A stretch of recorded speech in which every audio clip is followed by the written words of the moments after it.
to lead. Money bush me go cast the hunter. Money bush me go cast the hunter.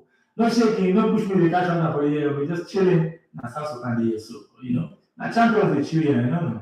Mesdemoiselles, mesdames et messieurs, je dis bonsoir. Je m'appelle Raphinha et ce soir, je suis avec LGBT sur LGBT TV Radio. Get entertained. There's nothing like listening to LGBT TV radio. It's fun. What's up, y'all? This is Tupac. Hey, this is Lady Gaga. What's up, y'all? I'm Beyonce. This is Mason Jackson. This is your boy, Baby Jackson. Hey, this is Justin Bieber. Hey, what's up, y'all? It's Kelly Clarkson. Hey, what's up? This is 50 Cent. This is your boy, Flo Rida. Believe it. Yo, what's the deal? This is Ja Rule. What up? This is Kesha. This is David Get Up. What's up, for Destiny? This is your boy, Drake. Hi, this is Rita. Hey, this is Tommy Cruz. Yo, what up? This big Snoop Dogg. Friday like y'all. We should play Twisted in the house. Hey, this is Taylor Swift, and you're listening to Raphinha. Check this out. Check it out. This is What's up? This is Big Will Smith. Hey, check this out, man. This is Boy Control. Listen around, man. Listen. Hi, this is Madonna. What up? This is Lupe Fiasco. Yo, what up? Your boy, Liz Cole. 365 in the building. This is Keys of Leon. Hi, this is Lionel Richie. Hi, it's Christine Meyer. Hey, what's up? This is JC. And this is Brandon Boy from the Dangerous. This is DJ Carl from the Grandmaster Flash. This is Steve from the Chili Peppers. This is Eric Clapton. What's up? This is Cold J. Now, me? This is radio like you never heard before. LGBT TV radio, the pathfinder for radio. LGBT TV radio, unifying broadcasting. Listen. Let's roll. It's time. For the next hour, let's have some fun, okay? If you don't like fun, sorry.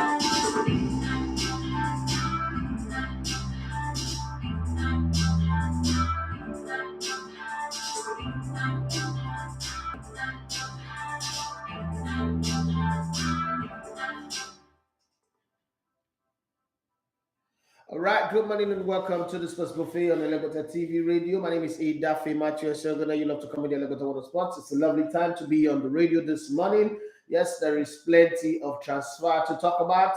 Football is over. I mean, across many different leagues, just a few games in different places remaining. But I mean, the real deal is over. Champions have been decided. Relegated teams have been decided.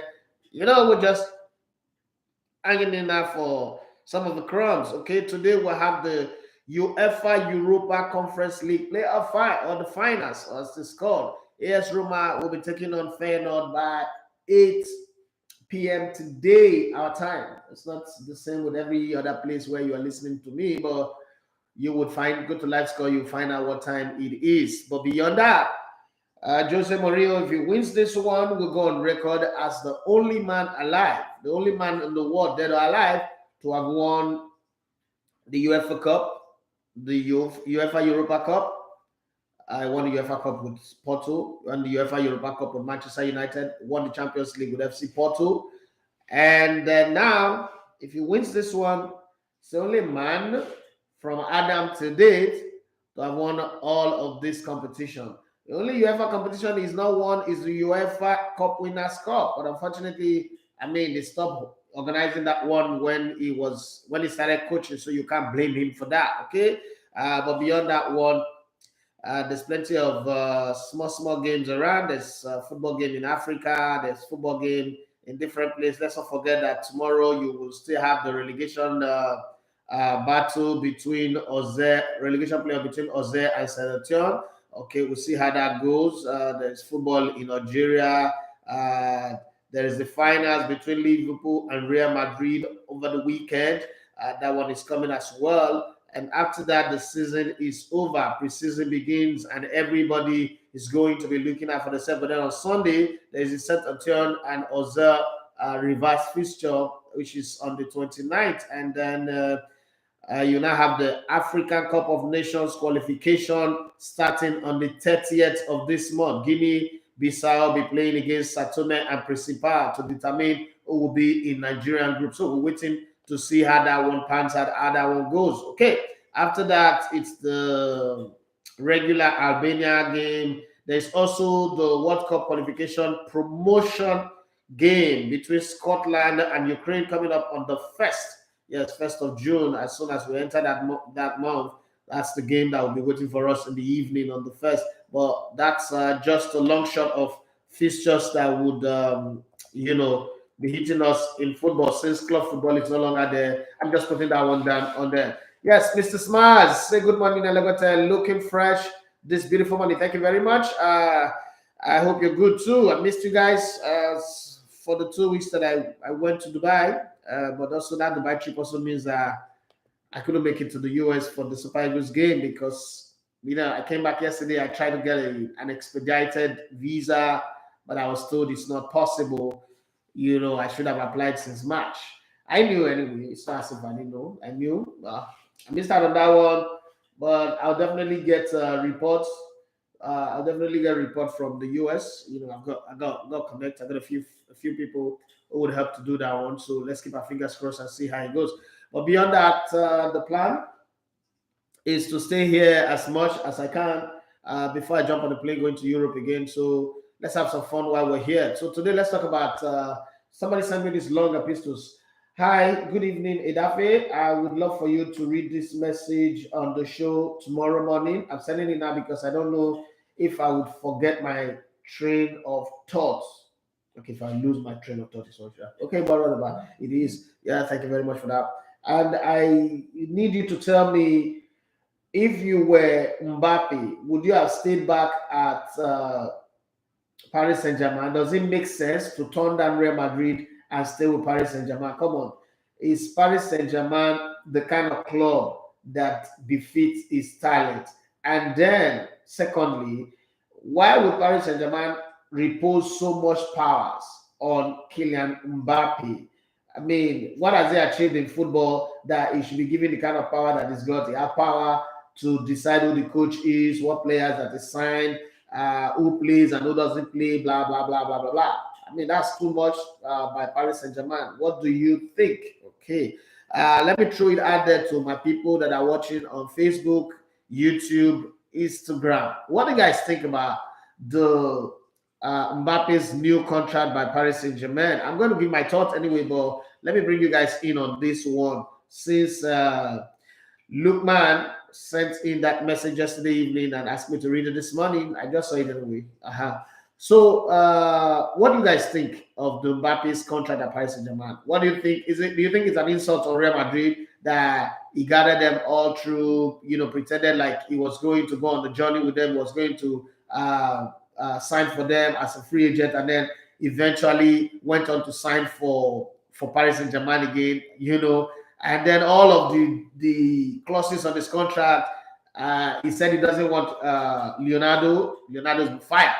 He wants somebody else. They're already working on hiring that person. And we don't know if the coach will be fired or Zidane will come in. We're still looking. But Mbappe is practically a very powerful guy right now. But the question is, Lukman is asking if it's a good thing that he did, if it's the right thing that he did, and why would he turn down Real Madrid for Paris Saint-Germain? Why would he turn down La Liga for the French Ligue 1? So, guys, what's your take? Son of the King, hey, how you doing? Okay, so what's your take? I need to hear your take. I need to know what just give me your thoughts while I see, look at other news, and I'll come back and talk about it. Let me give you guys a few minutes to give me your thought on this one. Son of the King, Ghana, I'm back. How is Dubai? Thanks for coming to hang out with us.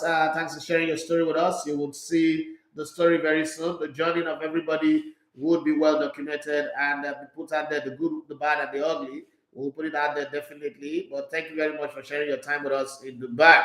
As we can Henry, say top of the morning, sir. Top of the morning to you. Josie, Annie, long time. Oh. He said, bros, I greet you. I greet you too, boss. Anna, at your side. Are your people, are your community? Yeah, where my YouTube people? Okay, they are not typing yet. They are still just watching. So let's keep it that way. Let me give you stories on the transfer. Victor Osimhen's name is ringing a big bell. Yeah, okay. So let's look at what's going on. on that end. And son of the king has Dubai. I know you're 3 hours ahead of me, so 9, 10, 11, 12. It's definitely afternoon now. You're hitting afternoon already. In Dubai, there, your hot sun. Okay, so on the transfer gist that we've got this morning, Arsenal have held talks over a move for Napoli and Nigerian striker Victor Osimhen, who's 23 years old, and are also continuing the attempt to land Brazil forward Gabriel Jesus, 25, from Manchester City. Man, these Arsenal guys are serious this time around. Chelsea head coach Thomas Tuchel is said to have 200 million to spend this summer, as Todd Boehly's takeover is on the brink of completion after the Premier League formally announced he had passed his ownership check. Okay, Brazil winger Raphinha, 25, has told Leeds United director he wants to play for Barcelona, who had a £30 million bid for him rejected earlier this year. Uruguay striker Luis Suarez, 35, could move to David Beckham's Major League Soccer side Inter Miami after being released by Atletico Madrid. Roma's boss Jose Mourinho is expected to step up his effort to sign Aston Villa 24-year-old Brazilian midfielder Douglas Luiz, according to the Mail. Sevilla would not be turning 26-year-old French striker Anthony Martial's loan move from Manchester United into a permanent deal this summer. Another wahala for Eric Ten Hag. Okay, Eric Ten Hag already have 10 problems. They just had one more to it, so it's going to be 11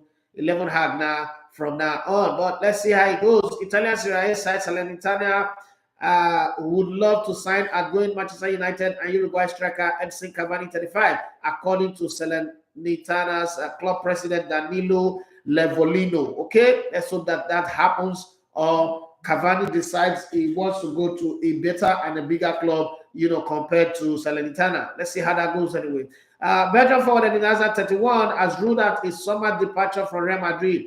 That salary, nobody will give you another one, and so you are going to sit down there and be earning the kind of salary that you're earning. Insisting he is desperate to show everyone what I can do after an injury-plagued 3 years with Real Madrid. You can't do anything, Hazard. You're not savvy play football. Now, English press make people to say you savvy play, but you're not savvy play football. I've said it before, and I'm going to say it again. You're not savvy. You're just basically an average player that is overhyped by league, that is powered by media more than football. Okay, Everton and Crystal Palace both want to sign Watford and Senegal winger Ismaila Sarr, but Newcastle have ended their interest in the 24-year-old. Newcastle say, okay, you know what? We're not doing all this Aswani market. Everybody, no. I'm not interested anymore. You guys can go and get him, but we're not. Okay. Wales forward Gareth Bale, 32, was offered to Atletico Madrid on free transfer, but they turned him down. Bale is set to leave Atletico Madrid City rival Real Madrid, but Atletico said, no, we don't want to take Real Madrid from it. If it's not good enough for you guys, we're not also interested. If he was coming from Barcelona, we would have thought about him, but nah, we're not taking. That's what they're saying. I'm not to face competition for Serie A sides Bologna for the signature of 18-year-old Scottish right back Kevin Ramsey from Aberdeen. Okay, who's buying Kevin Bassey? Come on. They are buying all these players from Scotland. Well, all of a sudden, since Arsenal went to buy Dubraka, 33, wants to stay at Newcastle despite the club being linked with move for Manchester United and England goalkeeper Vin Henderson, 25. And Chelsea and Spain goalkeeper Kepa Arrizabalaga, who's 20 years old, are on Chelsea's 8-player shortlist of potential summer signing. Okay, Thomas Tuchel, you want to sign your players now? Oh, no. But I still think that Premier League title battle is between Liverpool and Man City, and I still think that Man City will win it. I also think that Man City next season would try to do the quadruple that Liverpool tried to do this season, but they get. Liverpool might also end up the season with a treble or end of the season with 2 minor trophies. The FA Cup and the Carabao Cup already won, because Carlo Ancelotti, that man, you know, they call slow poison. Do the worst. That guy is a slow poison. He's looking at you and he's hurting you. Okay, but I remember Omar Katuba sacking him that year. Okay, give me a WhatsApp call now and just talk to me on the show just for a brief moment. Let's keep it going. Aston Villa have joined Everton in wanting to sign Burnley's 29-year-old English centre-half James Tarkowski, with the defender available on a free transfer. Nobody, please don't mention Arsenal's name on that one, but I like the idea that Arsenal is looking. Arsenal and French defender William Saliba, 21, will be part of the Ghana squad for next season after impressing during a low spell at Marseille. And Arteta have come out to say, okay, yes, there's talk that Saliba at Marseille, but for Arsenal, he doesn't think he can come in and force apart the partnership between Ben White and Gattuso are willing to pay 80 million. I mean, if you can pay 80 million for a garbage bin like Harry Maguire, I mean, big deal. But that's on one side. After the club missed their deadline deal, West Ham are lining up a move for Nottingham Forest English defender Joe Warren. Side failed to win promotion on Saturday this time. Just get promotion. Just try and get promotion.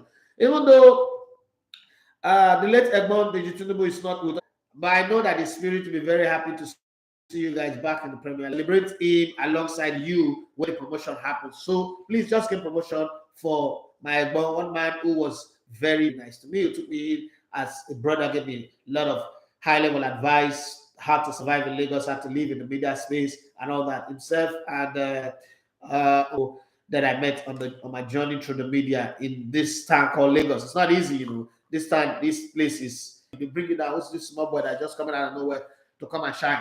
Why is it shining? We took 30 years to even have a glimpse of light. Why would he just come and shine?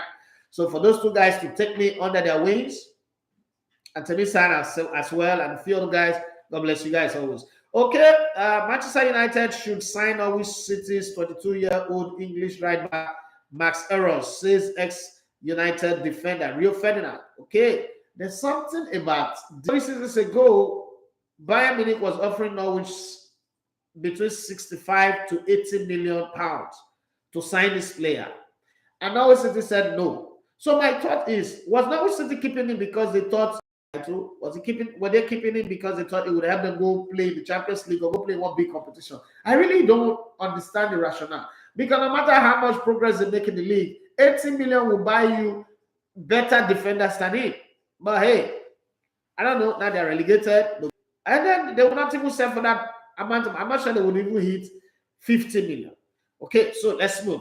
West Ham are continuing to hold talks with Rennes over a deal for Morocco central defender Nayef Agar, 26, and are close to agreeing a fee. That's according to 90 minutes. Okay, Atletico Madrid and Brazil left back Raman Lodi. This guy is the talk of the town. Everybody's talking about him. Remember when everybody was talking about the certain Aaron Wan-Bissaka? Oh, Manchester United have signed a guy that nobody can dribble. And then Varane is coming from Real Madrid. Oh, the stabilizer. This one. They still finish behind us now. This one everybody's talking now.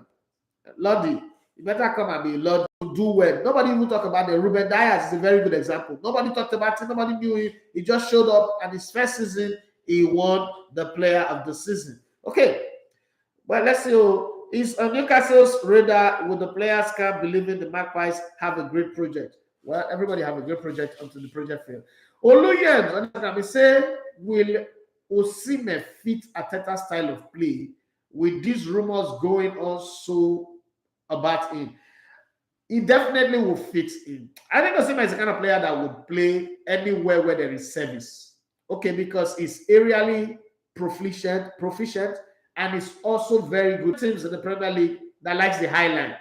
Does Osimhen have speed? Of the strikers in Arsenal today, of all the players playing forward today, Osimhen probably would knock all of them out for Arsenal, when Arsenal doesn't really have strikers anymore, because Lacazette, as far as I'm concerned, is an Akamusela. Edin Kete is just one guy who's pretending to have a contract. So whatever he's doing, he's just doing it so that they'll give him a new contract, or probably make the Ghana team to the World Cup and go there and go and flop to the death. Okay, I don't bank on him as a striker. So yes, he will fit into the Arsenal team. He also is good with the ball to his feet. He's good in the air. He can control it. And I know a lot of people think that, oh, I'm saying it, I can never say anything wrong with Victor Osimhen. But something has to be wrong for me to see it. As far as I'm concerned, there's nothing wrong with him. He can play in the Arsenal team. As a matter of fact, Osimhen can play in any attack right now.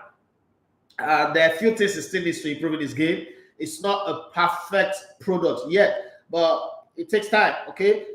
For strikers, one of the things that I always say is, it depending on the service, the people around them. Mbappe can go to a club and be a complete flop. Same way Haaland can go to a club and be a complete flop. If the service around him does not play to his advantage, he would flop. But the service around him make him a better player, open the doors at the right time for him, then it will bang in the goals as good as possible. Who would have thought that a Son Heung-min, for instance, would one day be a top goal scorer in England? Okay, but look at it, it happened. You know why? Because the supply line from Harry Kane alone and then Kulusevski was just working well. They make it not to run the way he used to run. That runs with this shorter distance, and that is ability to try to do a Thierry Henry-esque kind of scoring was working well for him. You see what it turned out to be, 23 goals in the season. Share the eyes go screen with that. I think that the defenders in Italy are tougher than the ones in England. They are just there are a lot of,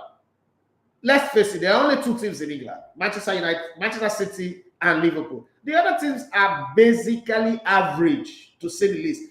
Basically average, all of them, if you remove Man City and Liverpool. And a lot of people would not agree with me, but that's just the way I see it. Okay, we would see this one differently. We all agree on this one. I agree with you on that one, but look at if an Arsenal team that have kids, no striker all through the season, could be on the cups of the top 4 in England to the very final day. It tells you a lot about the Premier League, man. The Premier League is not as overtly over the top as we were thinking. But hey, that's a conversation. I think that Osimhen can come in, slot into that Arsenal team and do very well. He can play in a lot of teams in the Premier League and also do well. As a Patrick, he said, I think he will have more power at the club, but those who run the club are not too. They will find a balance. Beside it, it's a 3-year deal. It's actually 2025. It's a 3-year deal. It will be 25-26 then. If things don't go as planned, it can go. As a Patrick, you said network, that's not my fault. Network is poor on your end. Okay, because it definitely is not on my end. I think my network is very, very good, because there is a meter here that tells me the network is bad, or if it is slow, if anything is happening. But that's the network I'm using on Instagram, Facebook, and across all platforms. So even streaming the radio. So if the network is working here, then we're working well. Well, let's go on with the conversation.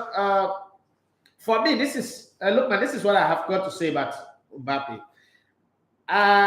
For as long as he's a free player, Real Madrid firm up their position very well with him. And I hate this talk of the French league is a farmers league. That's disrespectful. The league in Spain, it's a great league. Nobody's going to come here because we want to talk about French league now and run that the Spanish league. But the truth of the matter is, Mbappe looked at the fact that this is a project. The owners of Paris Saint-Germain were able to convince him. Don't tell me that nobody is playing football for money. Don't talk of, he's moving for money. Everybody who moved from wherever they moved from to Real Madrid also moved from money. But there is bigger money now. Madrid is just having a feel of what they used to do to other people. When they would take their money to entice other players from other clubs and take away their players and then force them to come play for them. Now Paris Saint-Germain have happened upon money. So let me give you my own thought on this. Mbappe in the last World Cup was the poster boy of that World Cup, but as a kid. And then, and then somewhere in the midst of all of this, Mbappe is now like one of the biggest football personality. If he goes to Real Madrid, he's going to go to Qatar in November. Now, the Qatar World Cup is a very, very unique World Cup for marketing purposes, for business purposes. Don't ever tell me that a footballer should move for passion. That's like the sick thing that they used to enslave us in sports journalism in Nigeria. And just do it for passion, just do it for passion. No, nobody should do anything for passion. Do it for money. While you're getting the money, money will bring passion for you. So what happened is Mbappe is looking at it. The Qataris are the owners of Paris Saint-Germain. He's going to the World Cup in Qatar. Its market value, endorsement, sponsorship. Qatar just gave David Beckham 150 million just to be the face of the World Cup. Don't forget, David Beckham was also the leader of the English bid against Qatar. But when money came on the table, David Beckham forgets that he was representing or the ambassador of the Queen of England, and he went to go and represent Qatar, the same Qatar that the English media is trying to tell you that they don't have good human rights record, blah, blah, blah, blah, blah, blah. Okay, so what I am saying is this, is that Mbappe's team had studied all the proposal in front of him, the Liverpool proposal, which is not cash incentive, the Real Madrid proposal, They are most likely going to win the Champions League this season. No guarantees that they might win it next season. So the whole idea of if he goes, you go and win it next season, it's not there. He's 23 or so. If he takes a 3 years contract, it's going to be 26. That's the best time to go to Real Madrid. So he looks at it and says, look, why not just take this money, £650,000 a week? This is practically the only club that can pay me since Haaland have gone to Manchester City. Real Madrid does not have that kind of money right now. Barcelona doesn't have that kind of money right now. And it's okay as far as I'm concerned. It's not a long-term, 6 years, 10 years, 5 years contract. It's a 3 years contract. I think it's very, very okay because it secures the bag. After now, he can play for anything. Gets through to the World Cup, gets whatever performance. I'm not saying France is going to win the World Cup, but I mean, the cost of the defending champion might just rub off on them. Mbappe might come back feeling very, very bad. I don't know. But, nobody knows everything in football. So, but let's just keep our fingers crossed and see how it goes. I think that the contract that is signed at Paris Saint-Germain is a good one. There is a project at Paris Saint-Germain. We all agree to that. There is the possibility that Paris Saint-Germain might win the Champions League in the next 3 years. It is possible. It's also probable. Okay, anything can happen in football. But as it is right now, I think he made a good choice. He's going to stay at home. He's not going to relocate his family. He's still a young kid. He's still got time. If he wants to play in Spain, whether for Barcelona or for Real Madrid, that time will come. He would go. But for now, I think the decision to stay at Paris Saint-Germain is a good one. Implication of this deal. Well, we've already felt the first salvo, the first missile for this signing has happened with Leonardo, a former club legend or a former folk hero of Paris Saint-Germain, have been fired because Mbappe doesn't like him, because he talks anyhow. And that's true, he talks anyhow. So he's been kicked out of the team. A new person is coming. He also doesn't like all the bling, all the noise, but that's strange. That's according to the story that we're hearing, that he doesn't like all the bling, all the razzmatazz that comes around. And that's pointing a finger at Neymar. Would they let Neymar go?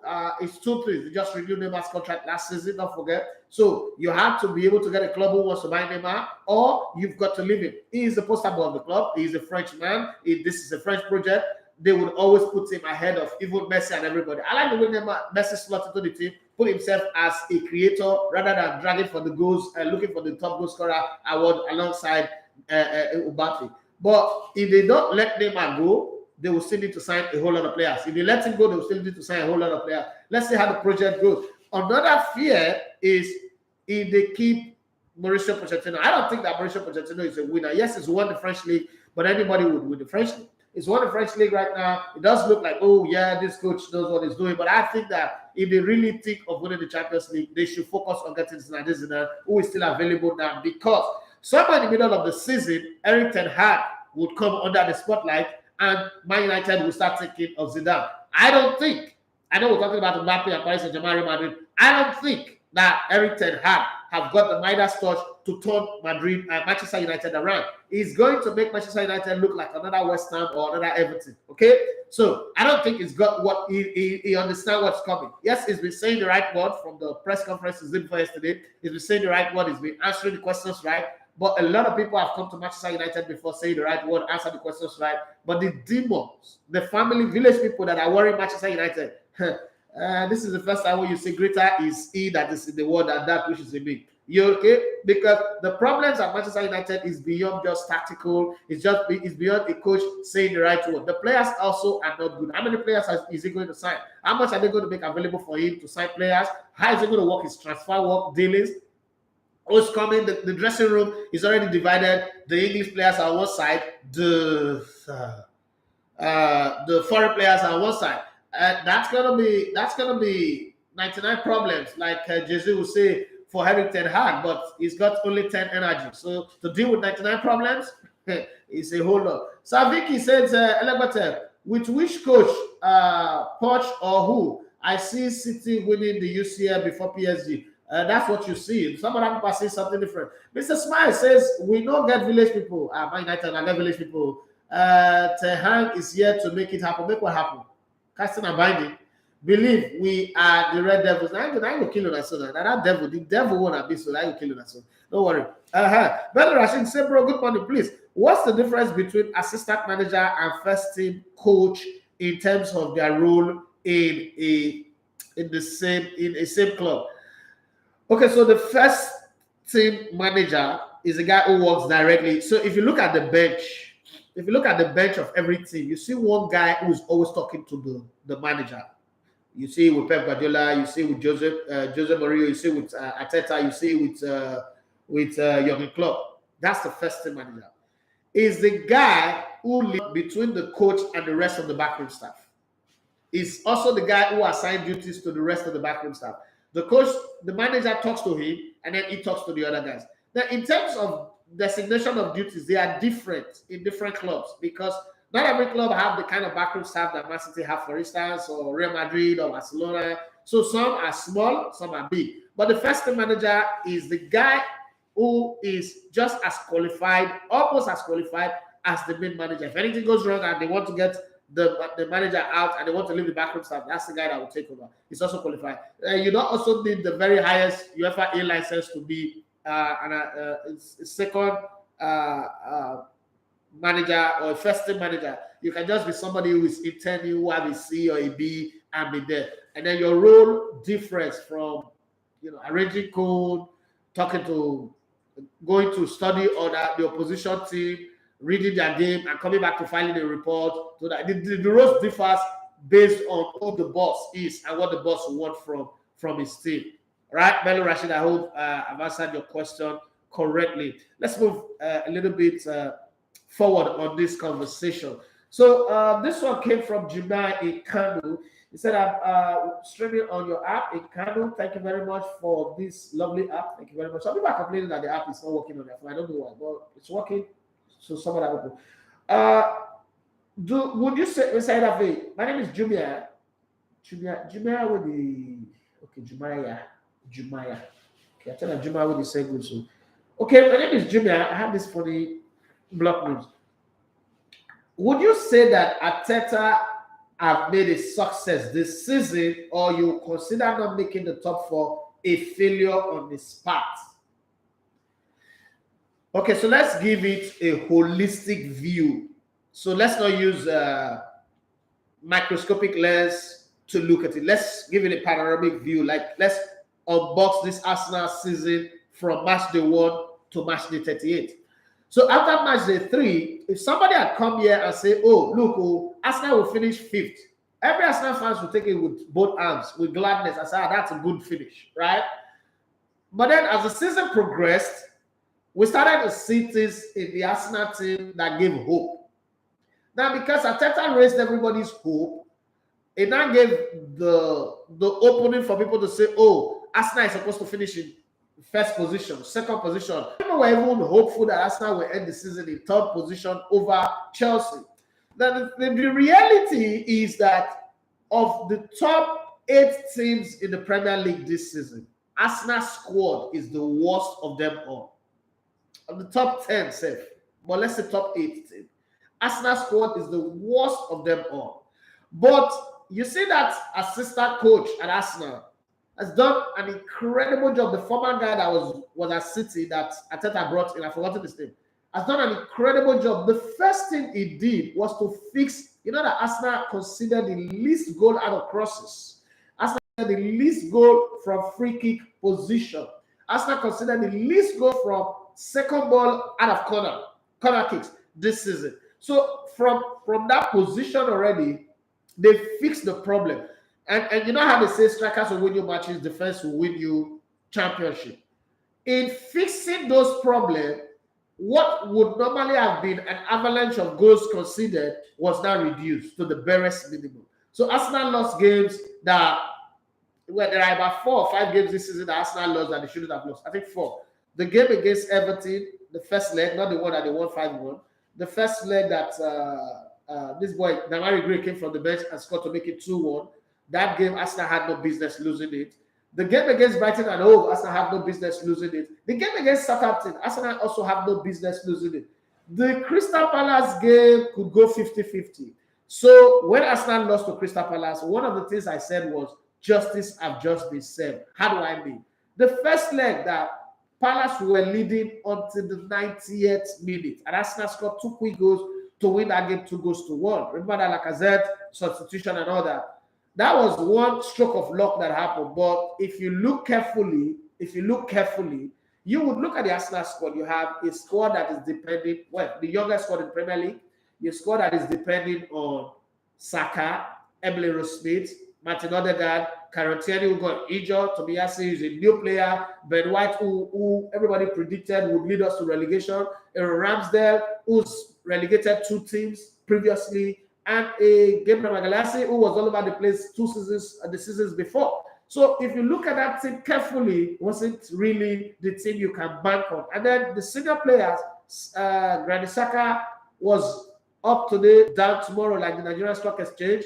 What's it called? The Ghanaian guy. Thomas Partey was not always showing up in the party, but in some cases when he showed up for the party was good. I think the ace card, the Emmanuel Amunike that Arteta had towards the end of the season was El Neni, but then he also played that card too late. You got to know when to run. Yeah, so that's what Ken Rogers said. But sometimes, you know, the gamblers does not know what card to throw away and it bats on their faces. But, you know, so holistically, I think Arteta more than achieved. If you look at the squad, the Arsenal squad compared to the Man United squad is 2 times bigger quality, better players compared to Arsenal. But Arsenal finished ahead of them. Spurs started the season like a house of fire. Let's not forget. And then they got found out quickly. They also solved that problem quickly because the problem was a coaching problem, not really the squad problem. And then Kounde came in and has put those boys together and got them thinking. And then they brought in a very good white player. Now, some people argue that, oh, we shouldn't have sold Aubameyang. Aubameyang would have taken us to the top 4. I beg to disagree. Even in his best days of winning the highest goal scorer, Aubameyang never took Arsenal to the top 4. As a matter of fact, since the arrival of Aubameyang, Arsenal has not made it to the Champions League. Last time Arsenal played in the Champions League, they played against Aubameyang. Arteta was in this Arsenal team who played against Aubameyang in Borussia Dortmund. So my point is, a club that finished 8th twice, and now, you know, you're finishing 5th, and you lost that place. People say the Newcastle game should have been won by Arsenal. It's 50-50, okay? You know, it's poco a poco. You can't just say, yes, Arsenal should have won that game. The Spurs game that everybody is angry about, let's be very fair here. Spurs played Liverpool to a standstill. One of the best teams across the whole of Europe right now. Spurs played them to a standstill. Not because Liverpool wants to get a draw in that game. Liverpool needs to win that game to win the Premier League. If Liverpool had won that game, today we'll be talking about Man City winning the league. Spurs held them to a standstill. You think that Spurs is the team that Arsenal was going to beat on a day where the squad is not even complete? So I think Arteta, for me, I give Arteta thumbs up. He overachieved. Would have been great if we made the top 4. Would make signing of new players easy. But I think going to the Europa is also not a bad one because that's where Arsenal really, really belong right now. Okay? Yeah, it's sad that I'm saying it, but it is where Arsenal belong right now. Okay? When you look at Manchester United, where Man United are, you would say to yourself, as an Arsenal fan, there's nothing to be ashamed of or to be angry about. That's my opinion about it. I hope, Junior, you understand that. I don't think Arteta have done anything wrong. Oh, Johnny Gaffer, thank you very much. I see you. So let's go there. Ken Ichibo, he said on the Arsenal point, Elevator 1, sync 100% with you. You sabi ball, bros. Thank you very much, sir. And Johnny Gaffer said, I agree with you, but it was a wasted opportunity for Arsenal. Next season is going to be tough. Every season definitely will be tough. We're always hearing so next season is going to be tough. There are still only 2 teams in England. There's only Manchester United, Manchester City. Why do I keep saying Manchester United? There's only Manchester City and Liverpool. So the rest will also struggle. Who is going to guarantee you that the players that Thomas Tuchel will sign will blend in, right? They sold Tammy Abraham and brought in Lukaku. We see the difference, right? So sometimes it's not always going to be like that. One coach that doesn't seem to get it wrong with transfer is Jurgen Klopp. I think he's only signed one flop, one bad player since he came to Liverpool. So there are no guarantees. Every season is going to be tough. It's telling me that next season is going to be tough. When the season started, I remember I was doing a live show here. Somebody said, this is the season that Arsenal will get relegated because this season will be tougher than the previous season. They are in 5th. The previous 2 seasons, they were in 8th position. So we all know that every season is going to be tough. But then look at it from this way. Saka is a lot more experienced now. Emily Smith is more experienced now. Martinelli is more experienced now. Odegaard is more experienced now. You know, Tomiyasu, Tierney, even Tavares. Simi Lokoma, who's still a young player who doesn't want to leave. I like that. Hopefully they'll give it. A new contract. His confidence is high. Some of the players are a lot more experienced now. Arsenal have a good goalkeeper that they can bank on. Pray he doesn't get injured. And if the season wants to get tough, let it be tough. If the rookies were able to fight this season, they'll be able to fight next season. Let's not forget that there are a lot of clubs that will struggle. Chelsea might. I say might. I don't say they would struggle. Might struggle. New owner, flourish of new players that will be signed on. These old players are really not lived up to the expectation. Chelsea were more of a disappointment this season. They were sitting pretty comfortable in third position. They did push for the title. They had a chance to push for it and give it a fight. Not like they'll win it, but give it a fight. But from one stage, from match day 16 or 17, they just settled that, oh, we just want to qualify for Champions League. It doesn't matter. Which was funny anyway. But hey, let's let that slide. And Mr. took up the Carabao Cup and the FA Cup. So you still get them credit that they got to the two finals in the midst of the war in Ukraine, the whole battle with Roman Abramovich. People will say it doesn't affect you. It does. It does affect. When you don't know who's going to be your club president, which direction the club is going, and then you hear the Americans are coming to take over. You know what the Americans have done with Manchester United, have done with Arsenal. You would worry. But hey, that's football. This things happen. So I'm sitting here that if that season is going to be tough, yeah, Arsenal will be in the shindig and they'll fight for it. Okay. Kenny Chibo said exactly 8th to 5th with a bad start this season, recover severally in between run of matches with just an above average young squad was good progress. Johnny Gaffa, he said, I read that some former Spurs Super Eagles players are backing in that pizza side for the next NFL presidency. Are you ready to say your thought on him, on it? So I tried to reach out to Peter Side. So we'll have a talk on this show. It's not really gotten back to me. This is what I'm going to say. And I might be wrong here. I'm willing to be wrong. I don't think Peter Saidida have what it takes to run Nigerian football right now. Anybody that is being backed by ex-Super Eagles players is destined to fail because ex-Super Eagles players are a bunch of people who don't know anything about football. Now, let me explain something about football administration. It has absolutely nothing to do with talent. It has something to do with business savvy. So there's this conversation that I always have with Bros Alibaba. Alibaba will tell me education is needed in business. To run the NFF, you need education. The people, the ex-players of Nigeria, and let me tell you, I'm in a vantage position. I'm in a privileged position to have sat with most of these guys and have a conversation. Majority of the ex-internationals that have problem with Amaju don't have a problem with Amaju because Amaju is a bad administrator. They have a problem with Amaju because Amaju is not sharing money. This is not whisper. This is something they told me one-on-one. So who they are looking for is somebody who will come in when Nigeria is going to the US now. Most of them have been begging, let's submit our passport so that just give us American visa. When we were going for Nations Cup, let's submit our passport so that we join the entourage and then we'll get allowance. Amaju says, no, I don't have that kind of money because government is not funding me anymore. Those are part of the reason why Amaju is a bad guy. Not like Amaju is a saint, but I'm just saying. So if those group of people are backing anybody for the NFL position, there's no plan. I want to have an interview with him and say, okay, come, tell me what the problem of Nigeria football is and lay out your plans for it. Don't come and be like Osibajo who say, oh, I have learned from this government. What this government has done is what I'm going to build on. You already know that this is failure waiting to happen. You know, like if you wake up and you go and vote Osibajo tomorrow, you know you're voting for, like you're training the destiny of your nation, right? So we don't want those kind of people, oh, Amaja has failed. No. What is the problem of Nigerian football? Because mathematically they say the solution to every equation is in the equation. If you don't know the problem, please stay away from Nigerian football completely. Over the years, over the last 20, 25 or 30 years, the Nigerian sporting media have taught us that the only thing required in football is winning. So we've not invested our time, effort, resources in developmental projects. That's, for me, is my thought on Nigerian football. What's the problem is? We've not developed ourselves. Look at England, for instance. England claimed to be the owners of football. They won the World Cup in 1966. They've not won it again. They've not played in the final game. They missed out at some World Cup. They only won the under-17 in 2017 with Foden and the rest of them. And since then, they've been developing their league, developing structures, institutions, and the rest. But nobody's complaining.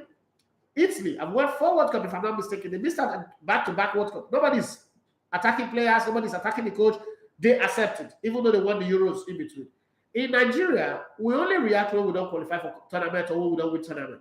But the thing is, we shouldn't. Winning a tournament or a championship is a byproduct of what you've already done in terms of structure, setup, and everything. Have we done that as a country? No. Why do we think we deserve to even participate in World Cup or win under 17, win Olympic gold and the rest when we've really not done it? We can't continue to bank on luck.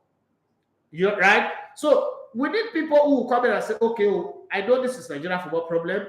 I also know that financially, this is what the FA gets, because you cannot try to get into power like Buhari by just, doing propaganda. And then when you get to power, you are not confused. I will turn $1 to a naira, and then it goes up to 600. I will bring fuel price down, and then it goes up to 200. We can't afford that with our football. If we do that, we'll be worse than what's happening to basketball right now. So we need to get all of that right. And then we also need somebody who can connect with the business community in Nigeria and get them to invest heavily in Nigerian football, because our economy is not the place where any president, even now or the future, can dole out money freely like Goodluck Jonathan was doing for Aminu Megari to any FA president. That's one. The connections that you need to build between government and the sporting community is another one, the international sporting community.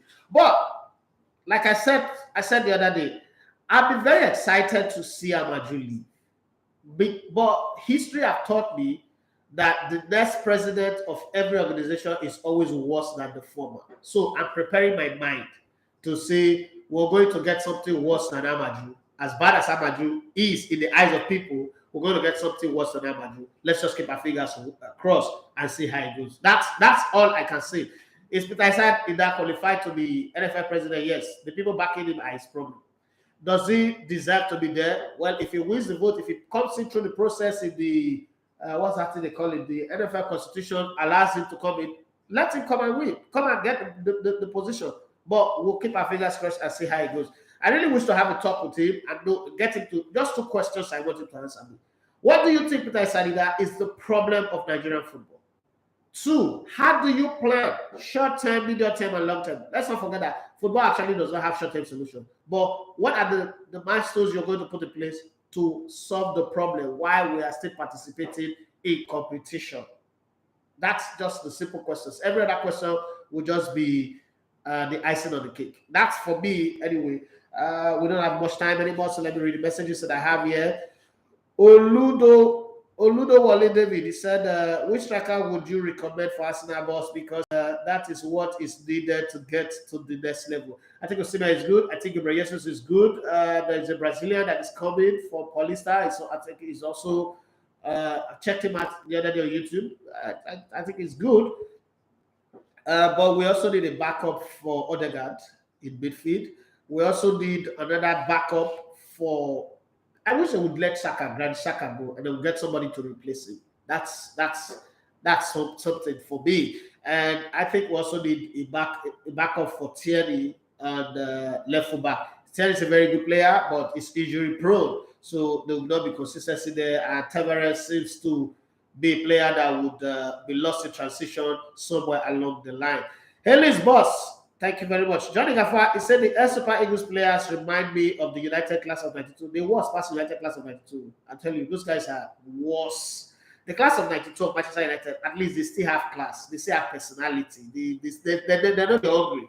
The class of the Super Eagles players, those guys are charlatans. I'm going to miss Amadou, man. Glad I got to meet him on my holiday to Nigeria in 2019.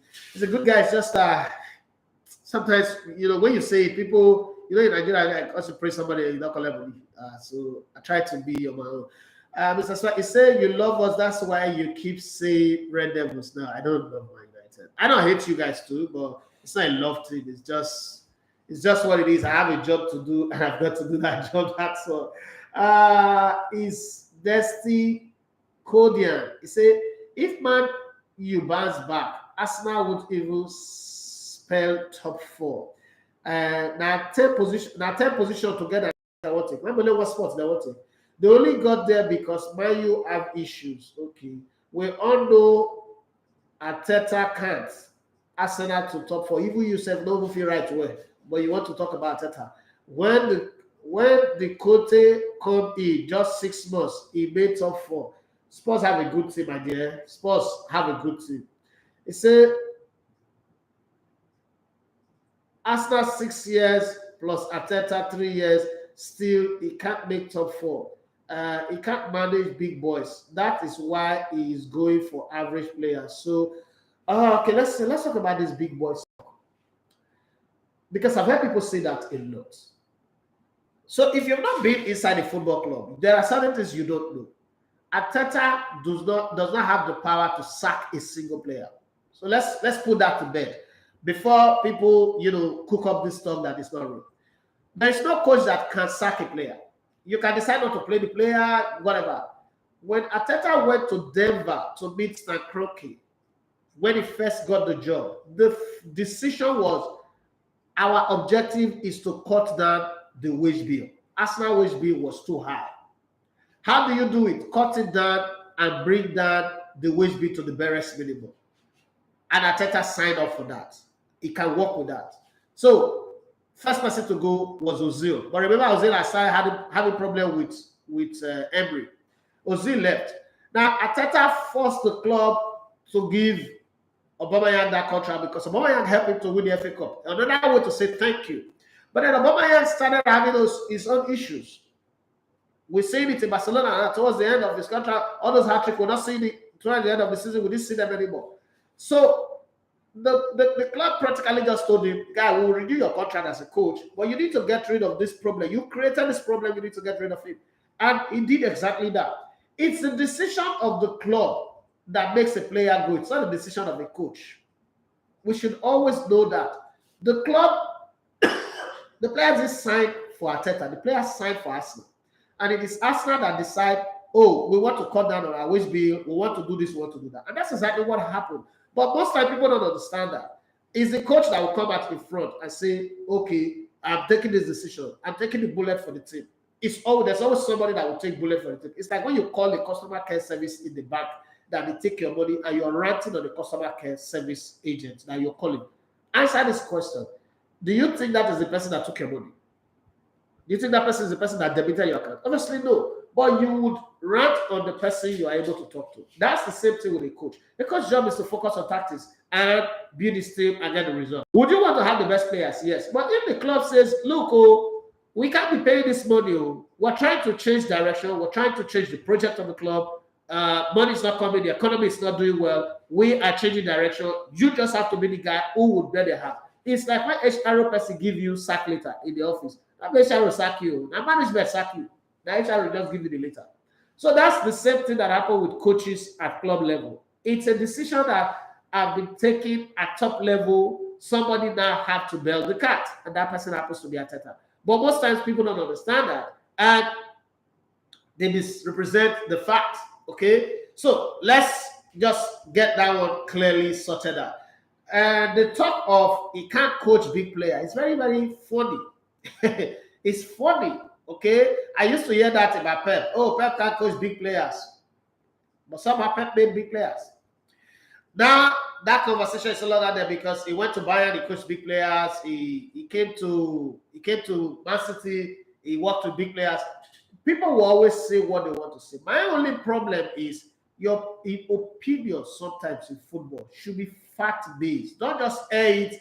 Because sometimes when you air those opinions, it makes people like, what? This person, you get sense.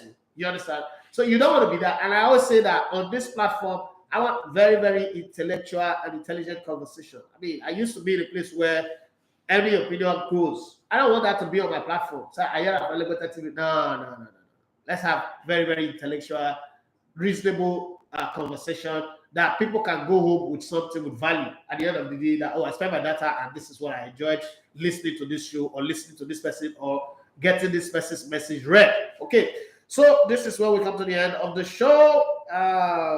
Let me see if there's any message I missed on Facebook. I'm not sure. Okay. But I should say, yeah, thanks. Okay. So I've covered every message everywhere. Let's just see a few headlines on the newspapers across the world. Chelsea's takeover is on, so that they will go through in the next 24 hours, and there's 200 million for coach to spend. Premier League report card, different players and different clubs are getting analysis. Erling Haaland is already in Manchester to seal a £51 million move to Manchester City. I think this is the cheapest transfer that's ever happened for a star player. But I understand his injury record is something that worries everybody. So Chelsea's takeover is on. Government finally issues a license to allow Sancho Roman Abramovich to sell to Todd Boehly with a 200 million transfer budget on the way, plus 50 million pounds for Bruce Buck and Mariana, who done their job well in managing the club. So they would also go home feeling happy that they labored very, very hard, but the labor is a fruitful one. I think the both will share 50 million. Southampton could sack Ralph Hasenhuttl or keep under pressure boss and fire his backroom team instead after woeful form since March. Saw them finish 15th in the Premier League. Okay, let's see that all going. Get set for the summer splurge with Darwin Núñez, Kevin Phillips, Gabriel Jesus, and many more potential on the move in the Premier League. Who's your club going to buy? That's where I draw the curtain on the show this morning. Peter Knight said always educative, still takeover on Chelsea. Yes, but I think in the next 24 to 48 hours, the takeover matter will be sorted out, and then they'll focus on the transfer. But tonight, I'm wishing Jose Mourinho, AS Roma, the best of luck. But then again, I say may the best team win. My name once again is Raphinha Matthews. I know you love to come in a little bit of sports. Today I have a block nose, so I'm talking from breathing, I'm talking from my mouth. God bless you. Thank you for being with me all through the show. Johnny Gaffer, thank you for your support. God bless you, and God bless everyone else. Bye-bye, and have yourself a wonderful day. Get entertained. There's nothing like listening to Elegbete TV radio. It's fun. You are listening to Elegbete TV and radio.